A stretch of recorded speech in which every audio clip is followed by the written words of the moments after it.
ሰላም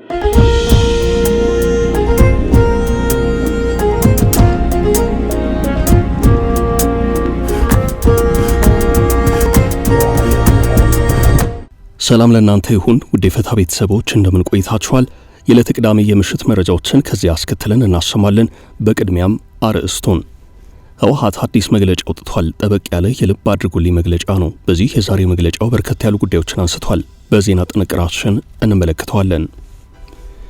የተባበሩት መንግስታት ድርጅት ዋና ጸሐፊ አንቶኒዮ ጉተሬዥ አዲስ አበባ ናቸው። በ39ኛው የአፍሪካ ህብረት የመሪዎች ጉባኤ ለመሳተፍ በተገኙበት ወቅት ንግግር አድርገዋል። በርከት ያሉ የአፍሪካ ግጭቶችን አንስተው ማሳሰቢያ ሰጥተዋል። የህወሓት ሊቀመንበር ከዚህ ቀደም ለጉተሬዥ ደብዳቤ ጽፈው ነበርም። ደብረጽዮን ከዚህ በተጨማሪም ከህብረቱ የመሪዎች ስብሰባ በፊት የማሳሰቢያ ደብዳቤ እንደጻፉ ይታወቃል።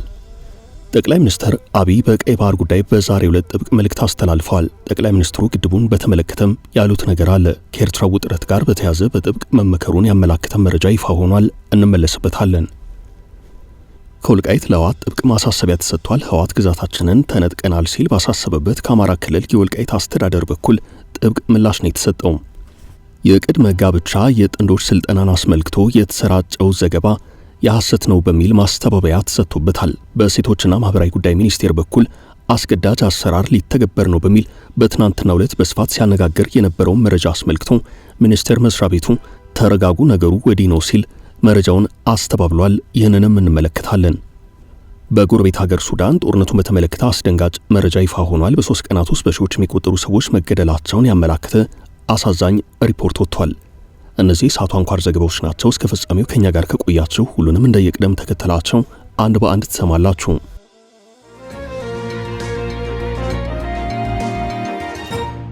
የህወሓት አዲስ መግለጫ ልብ አድርጉልኝ። ከሰሞኑ መግለጫዎችን እያከታተለ የሚያወጣው ህወሓት በዛሬው ዕለትም ሌላ መግለጫ አስከትሏል። ከዚህ ቀደም በአዲስ አበባ ዓመታዊውን የአፍሪካ ህብረት ጉባኤ በአዲስ አበባ እያካሄዱ ለሚገኙት የአፍሪካ ሀገራት መሪዎች ይድረስልኝ ያለውን አንድ የደብዳቤ ይዘት በመግለጫ ይፋ ያደረገ መሆኑ ይታወሳል። ህወሓት በመጪው ሳምንት የካቲት 11 ቀን 2018 ዓ.ም የተመሰረተበትን 51ኛ ዓመት የሚያከብር ሲሆን በዛሬው ዕለት ባወጣው መግለጫ የመስረት አባሉን በማስመልከት የትግራይ ህዝብ የትግል መሪና አታጋይ እንደሆኑ ይታወቅልኝ ብለዋል። የኢትዮጵያ መሪዎች በዘመናት የኢትዮጵያ ታሪክ ውስጥ የትግራይን ህዝብ ሲበድሉና ሲጨቁኑ አሳልፈዋል ያለው ፓርቲው ብሶቱም እኔን ስለወለደ በመጨረሻም የትግራይን ህዝብ አታግዬ ጫፍ በማድረስ 27 ዓመቱ የዲሞክራሲ ዘመን እንዲፈጠር አድርጌያለሁ ብለዋል። ያም ሆኖ ከ27 ዓመታት ጥገኛ የፖለቲካ አስተሳሰብ ያላቸው አካላት በኔ ፋና ወጊነት የተገኘውን የዲሞክራሲ መንገድ ቀለበሱት ያለው ህወሓት የትግራይ ህዝብ እስከ ዘር ማጥፋት በዘለቀ ጦርነት መስዋዕትነትም ቢከፍልም ይኸው የዘር ማጥፋት ድርጊት በፕሪቶሪያው ስምምነት መሰረት እንዲቀለበስ ተደርጓል ብሏል። አሁን ግን የፕሪቶሪያው ስምምነት ተሟልቶ ወደ ተግባር መግባት ባለመቻሉ የትግራይ ህዝብ ችግር ላይ ነው። የኢትዮጵያ መንግስት ጦርነት ሊከፍትብን እየተዘጋጀ በመሆኑ የኢትዮጵያ ህዝብ ይህን ሊረዳ ይገባል ብሏል። ዓለም አቀፉ ማህበረሰብ ሌላ የደም አፋሳሽ ጦርነት ከመምጣቱ በፊት የኢትዮጵያ መንግስት ሰላማዊ አማራጭ እንዲከተል አዎንታዊ ግፊት ማድረግ አለበት ሲል ጥሪ አቅርቧል። ህወሓት ከሳምንታት በፊት ታጣቂዎቹን በጸለምት አቅጣጫ በማሰማራት የቀሰቀሰው ግጭት በትግራይና አካባቢው ዛሬም ድረስ ውጥረቱ እንዲቀጥል ማድረጉ ይነገራል። የጊዜ አስተዳደሩ ፕሬዝዳንት ሌተናል ጄኔራል ታደሰ ወረደ በጊዜው ግጭት የተቀሰቀሰው በትግራይ ታጣቂዎች በኩል መሆኑን በመግለጽ በትግራይ ቴሌቪዥን ተናግረው ነበርም። ከፕሪቶሪያው ስምምነት የተሟላ አፈጻጸም ጋር በተያያዘ ሳይፈጽሙት በቀሩት ጉዳዮች ላይ መልእክትን ለማስተላለፍ በማሰብ ነው ብለው ነበርም። ያም ሆኖ የፌዴራሉ መንግስት የሰጠው ምላሽ ጠንከር ያለ ሆኖ በመገኘቱ ከግጭቱ ያፈገፈገው ህወሓት በጄኔራል ታደሰ ወቅቱ ማብራሪያ መሰረት በፌዴራሉ መንግስት በኩል እስከ በረራ ማቋረጥና እስከ ድሮን ጥቃት ድረስ የዘለቀ ኃይል እስከ ማንቀሳቀስም ድረስ የታየ አጸፋዊ ምላሽ ይኖራል ብለን አልጠበቅንም ነበር ሲሉ ሌተናል ጄኔራል ታደሰ ወረደ ተናግረዋል። የህወሓት ወታደራዊ አመራሮች በጀመሩት ወታደራዊ ጠባጫሪነት ውጥረቱ ከፍ ቢልም ህወሓት እየደጋገመ በሚያወጣው መግለጫ ጥቃት ሊሰነዘርብኝ ነው፣ ልብ አድርጉልኝ እያለ ይገኛል።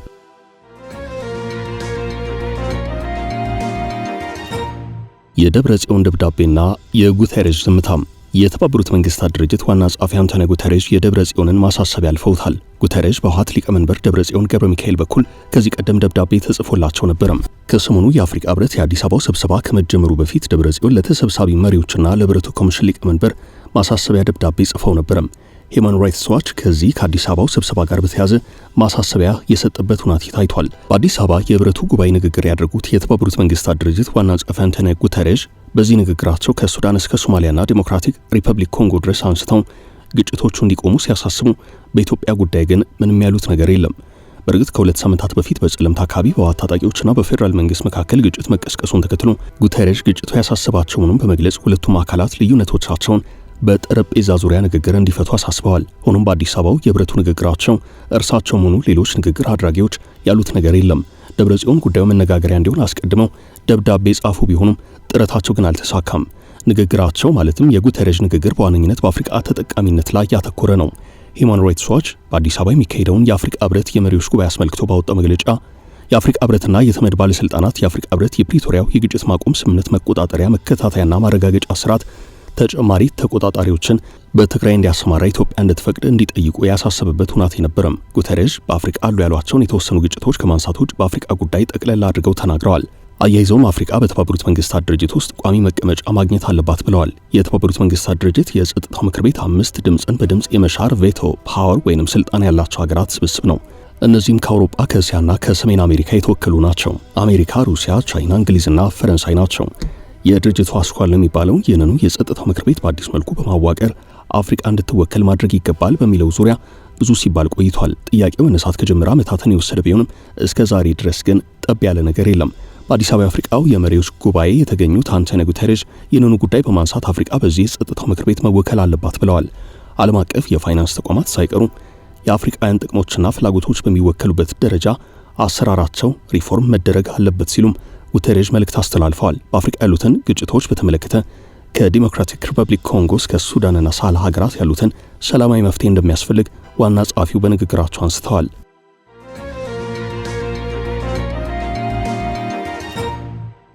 ጠቅላዩ ስለ ባህር በር በአዲስ አበባው አህጉራዊ ጉባኤ ጠቅላይ ሚኒስትር አብይ በቀይ ባህር ጉዳይ በዛሬው ዕለት ጥብቅ መልእክት ሰደዋል። ጠቅላይ ሚኒስትር አብይ ለአፍሪካ ህብረት ጉባኤ ተሰብሳቢዎች ባሰሙት ንግግር ከ130 ሚሊዮን በላይ ህዝብ ላለው እንደ ኢትዮጵያ ላለ ሀገር ቀጣይነት ያለው እድገት የተለያዩ የወደብ መዳረሻዎች ያስፈልጋሉ ብለዋል። ጠቅላይ ሚኒስትሩ በ39ኛው የአፍሪካ ህብረት የመሪዎች ጉባኤ ባስተላለፉት መልእክት አስተማማኝ የባህር በር መዳረሻ በሰላማዊ ትብብር ማረጋገጥ መሰረታዊ ነው ብለዋል። ለአፍሪካ ቀንድ ሀገራት የወደፊት የምጣኔ ሀብትና ለረጅም ጊዜ መረጋጋት አስተማማኝ የባህር በር አስፈላጊ መሆኑን በንግግራቸው ገልጸዋል። አሁን የምንገኘው የዓለም አቀፍ ሽግግር ላይ ነው ያሉት ጠቅላይ ሚኒስትሩ በዚህ እርግጠኝነት በጠፋበት ዘመን የአፍሪካ ጥንካሬ የሚመሰረተው በራስ መተማመንና በአንድነት በሚቆም ህብረት ላይ ነው ብለዋል። ኢትዮጵያ የባህር በር የማግኘት ፍላጎቷን በተደጋጋሚ ስትገልጽ ቆይታለች። ከዚህ ቀደም ጠቅላይ ሚኒስትር አብይ 130 ሚሊዮን ህዝብ የጂኦግራፊ እስረኛ መሆን የለበትም ብለው ነበርም። ጠቅላይ ሚኒስትሩ ለኢትዮጵያ የባህር በር ማግኘት የህልውና ጉዳይ ነው ካሉ በኋላ ከጎረቤት ሀገር ኤርትራ ጋር ያላቸው ግንኙነት እየተካረረ መጥቷል። ይህ በዚህ እንዳለ ጠቅላይ ሚኒስትር አብይ ለአፍሪካ ህብረት ስብሰባ አዲስ አበባ ከሚገኙት የተባበሩት መንግስታት ድርጅት ዋና ጸሐፊ አንቶኒዮ ጉተሬዥ ጋር መወያየታቸው ታውቋል። ጠቅላይ ሚኒስትሩ ባጋሩት መልእክት ቅድሚያ በሚሰጣቸው ጉዳዮች ዙሪያ ተነጋግረናል ብለዋል። ሁለቱ መሪዎች ውይይታቸው የኢትዮ ኤርትራ ሰሞንኛው ጥረት ላይ ያተኮረ ሊሆን እንደሚችል የበዛ ግምት አለ። በተለይም ኢትዮጵያ ለተመድ ኤርትራን በተመለከተ ይፋዊ ደብዳቤ ጻፈች ሲሆን ጉተሬዥ በተከታታይ መግለጫዎች ኢትዮጵያና ኤርትራ ውጥረታቸውን እንዲያረግቡ ጠይቀዋል። በሌላ በኩል ጠቅላይ ሚኒስትር አብይ ግድቡን በተመለከተም መልእክት አስተላልፈዋል። በመላው አፍሪካ ወንዞች ለጋራ ጥቅም ሲውሉ የመረጋጋት ምንጭ መሆን እንደሚችሉ ጠቅላይ ሚኒስትሩ ተናግረዋል። አብይ በ39ኛው የአፍሪካ ህብረት ጉባኤ ላይ ለተገኙ ተሰብሳቢዎች ውሃ ከሀብት በላይ ነው ካሉ በኋላ የእድገት መሰረት የፈጠራ የመረጋጋት መነሻ ነው ብለዋል። የአፍሪካ ህብረት የመሪዎች ጉባኤ ዘላቂ የውሃ አቅርቦትና ደህንነቱ የተጠበቀ የንጽህና አጠባበቅ ስርዓቶችን ማረጋገጥ ለአጀንዳ 2063 ግቦች ስኬታማነት በሚል መሪ ሐሳብ በመካሄድ ላይ ይገኛል። ከተሞቻችን ግብርናችን፣ ጤናችን፣ ሰላማችንን ይቀርጻል ያሉት ጠቅላይ ሚኒስትሩ ኢትዮጵያ ኃላፊነት የተሞላበት የውሃ አስተዳደር እድገትን በብልሃት ለመምራት ወሳኝ መሆኑን መማሯን በንግግራቸው ጠቅሰዋል። ታላቁ የህዳሴ ግድብ ለመኖሪያ ቤቶችና ለኢንዱስትሪዎች የኃይል አቅርቦት ምንጭ ከመሆኑን ባሻገር ወደ ጎረቤት ሀገራት በመላክ የውጭ ምንዛሪ ምንጭ መሆኑን ተናግረዋል። በ39ኛው የአፍሪካ ህብረት የመሪዎች ጉባኤ መክፈቻ ስነ ስርዓት ላይ ባስተላለፉት መልእክታቸው አፍሪካውያን የውሃ ሀብትን በአግባቡ መጠቀም ከቻለን በአፍሪካ እድገት ከፍ ያለ ተጽዕኖ ማሳደር እንችላለን ብለዋል።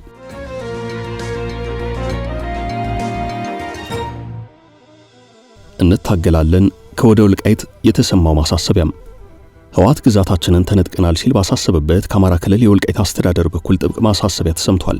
የወልቃይት ጠገዴ ሰቲት ሁመራ ዞን ዋና አስተዳዳሪ አቶ አሸተ ደምለው በዛሬው ዕለት የማሳሰቢያ መልእክት የሰደዱት ከወልቃይት ጋር በተያያዘ ያስነበቡትን መጽሐፍ ሲያስመርቁ ነው። በምረቃ ስነ ስርዓቱ የፍልስፍና መምህሩ ዶክተር ዳኛቸው አሰፋ ተገኝተዋል። ዶክተር ዳኛቸው ከዚህ ቀደም የተከዘዘብ ወታደራዊ ዩኒፎርም ለብሰው ጠመንጃም አንግበው እኔም የተከዘዘብ አባል ነኝ ሲሉ መናገራቸው ይታወሳል። ህወሓት ወልቃይት ጠገዴና ሰቲት ሁመራ ካርታ አውጥቶ ማንነትን ለማስቀየር ሲሰራ ቆይቷል ሲሉ የወልቃይት ጠገዴ ሰቲት ሁመራ ዞን ዋና አስተዳዳሪ አቶ አሸተ ደምለው በመርሃ ግብሩ ላይ ተናግረዋል። የወልቃይት ጠገዴ ሰቲት ሁመራ ህዝብ ነጻነቱን ለማወጅ ያልታገለበት ጊዜ የለም ብለዋል። ለአማራ ህዝብ ትግል ሐምሌ 5 ቀን 2008 ዓ.ም የአማራ ህዝብ ነጻነት የታወጀበት ዕለት ነው ያሉት ዋና አስተዳዳሪው የሚያጋጥሙን ልዩነቶችን አስወግደን ለትልቁ ዓላማ በጋራ ልንቆም ይገባል ሲሉ ተናግረዋል። የኛ ፍላጎት ሰላምና አብሮነት ነው፣ የዋት ዓላማ ግን ሰላም ሳይሆን ግጭት ጠማቂነት ነው ያሉት በአማራ ክልል በኩል የወልቃይት ዋና አስተዳዳሪ ወደ ጨለማው ዘመን መመለስን ህዝባችን በፍጹም አይቀበልም ብለዋል። ሰላም በአንድ ወገን ፍላጎት ብቻ ሊሳካ አይችልም ያሉት ዋና አስተዳዳሪው ትግላችን የወልቃይት ኮሪዶርን በማስከበር ሀገርን ማዳን ነው ሲሉ ተናግረዋል። በሌላ በኩል የትግራይ ክልል አካባቢው በኃይል የተወሰደበት ህጋዊ ግዛት መሆኑን እየገለጸ ይገኛል። የክልሉ ጊዜያዊ አስተዳደር ባለስልጣናትም ተወስደውብናል የሚሏቸውን አካባቢዎች ማስመለስ ከቀዳሚ ዓላማዎቻቸው መካከል መሆናቸውን በተደጋጋሚ ይናገራሉ። በአሁኑ ወቅት በአማራ ክልል በኩል ወልቃይት ጠገዴ በሚባለውና በትግራይ በኩል ደግሞ ምዕራብ ትግራይ በሚባለው ደም አፋሳሹ ጦርነት ከተጀመረበት ጊዜ አንስቶ ከባድ የሰብአዊ መብት ጥሰት መፈጸማቸው በስፋት ይዘገባል። የህወሓት ሊቀመንበር ደብረጽዮን ገብረ ሚካኤል ከትናንት በስቲያ በሰጡት መግለጫ በትግራይ ህገ መንግስታዊ ይዞታ ውስጥ 40 በመቶ የሚሆነውን ግዛት አሁንም እንደተቆጣጠሩ ገልጸው በርካታ ቁጥር ያላቸው ተፈናቃዮች በአስቸጋሪ ሰብአዊ ሁናቴ ውስጥ በካምፖች እንደሚገኙ በመግለጽ ወቀሳ አሰምተዋል።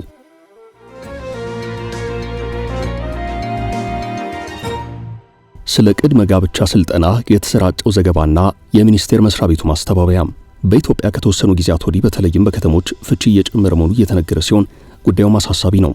በትናንትናው ዕለት ይህን አስመልክቶ ሰፋ ብሎ በተሰራጨ አንድ ዘገባ ዙሪያ አንድ መንግስታዊ ሚኒስቴር መስሪያ ቤት ማስተባበያ አሰምቷል።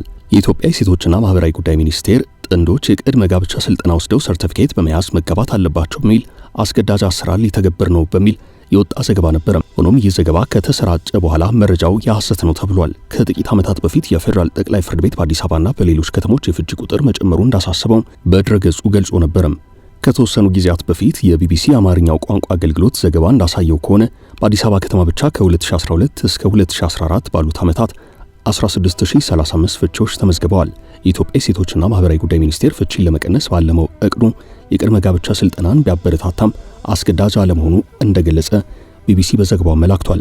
ሚኒስቴሩ ቅዳሜ የካቲት 7 ቀን 2018 ዓ.ም በማህበራዊ ትስስር ገጹ አጋርቶታል ባለው ጽሑፉ ለመጋባት የቅድመ ጋብቻ ስልጠና የምስክር ወረቀት መያዝ አስገዳጅ ነው በሚል የሚሰራጨው መረጃ ሐሰት ነው ብሏል። ሚኒስቴሩ መግለጫውን ያወጣው እየጨመረ የመጣውን ፍቺ ለመቀነስ ሲባል ጥንዶች የቅድመ ጋብቻ ስልጠና የምስክር ወረቀት ሳይዙ ጋብቻ መመስረት የማይችሉበት አሰራር ሊዘረጋ መሆኑ ከተዘገበ በኋላ ነው። ሚኒስቴሩ ጋብቻ ጠንካራ ቤተሰብ ለመመስረትና ለሀገር ግንባታ መሰረት በመሆኑ የቅድመ ጋብቻ የግንዛቤ ስልጠና አስፈላጊ እንደሆነ እንደሚያምንና ሃይማኖታዊን ጨምሮ አንዳንድ ተቋማትም ይህንን እንደሚያደርጉ ገልጿል። ሆኖም ስልጠናውን ከሚቀጥለው ዓመት ጀምሮ አስገዳጅ ለማድረግ ያለ አሰራር እየተዘረጋ ነው መባሉ ግን የሐሰት ነው ሲል ተቋሙ ማስተባበያ ሰጥቷል። ጥንዶች የቅድመ ጋብቻ ስልጠና መውሰድ የሚችሉበትን ሁናቴ ለመፍጠር ጥረቱን እንደሚቀጥል የገለጸው ሚኒስቴሩ ቤተሰብ ላይ ያተኮረ የምክር አገልግሎትን ለማስፋት እየሰራ እንደሚገኝ ተናግሯል። አያይዞም ስለ ትዳር በቂ ግንዛቤ ባለመኖርና በሌሎች ምክንያቶች ፍቺ እንደሚስተዋል ጠቅሷል።